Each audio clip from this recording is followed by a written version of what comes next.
constant innuendo that those who don't support expanding the war are somehow opposing the troops. It's nothing more than a canard to claim that those of us who struggled to prevent the bloodshed and now want it stopped are somehow less patriotic and less concerned about the welfare of our military personnel.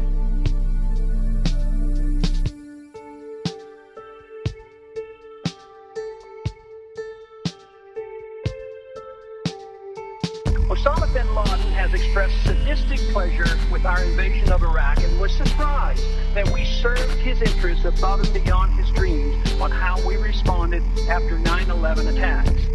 His pleasure comes from our policy of folly, getting ourselves bogged down in the middle of a religious civil war 7,000 miles from home that is financially bleeding us to death.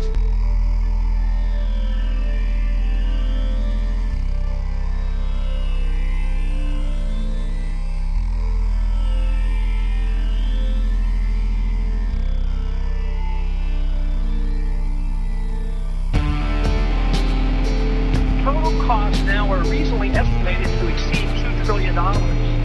His recruitment of Islamic extremists has been greatly enhanced by our occupation of Iraq. Unfortunately, we continue to concentrate on the obvious mismanagement of a war promoted by false information and ignore debating the real issue, which is this.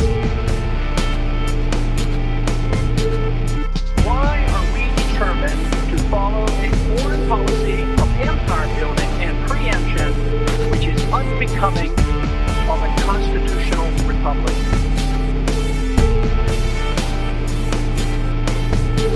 Those on the right should recall that the traditional conservative position of non-intervention was their position for most of the 20th century.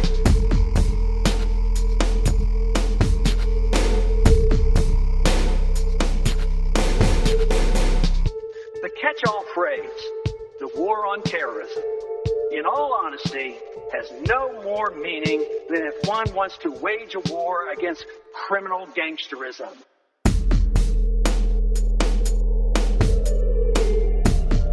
Terrorism is a tactic. You can't have a war against a tactic.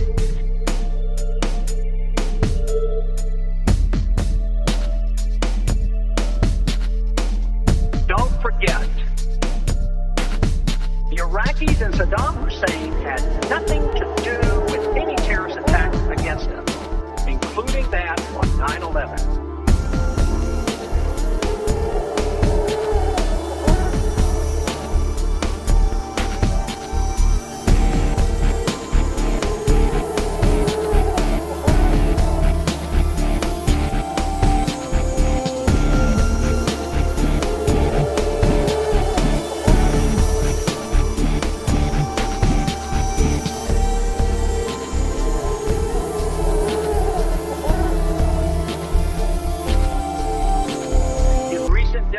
Our policies have been driven by neoconservative empire radicalism, profiteering in the military-industrial complex, misplaced do-good internationalism, mercantilistic notions regarding the need to control natural resources, and blind loyalty to various governments in the Middle East.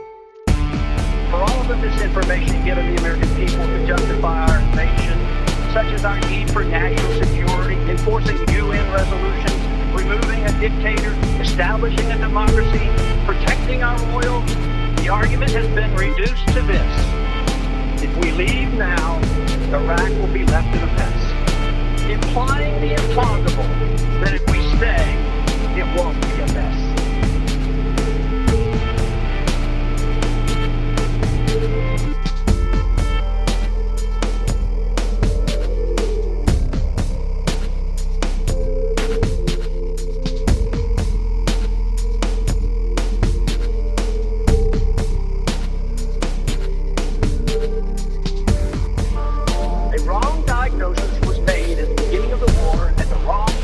Was prescribed. Refusing to reassess our mistakes and insisting on just more and more of a failed remedy is destined to kill the patient. Time has expired.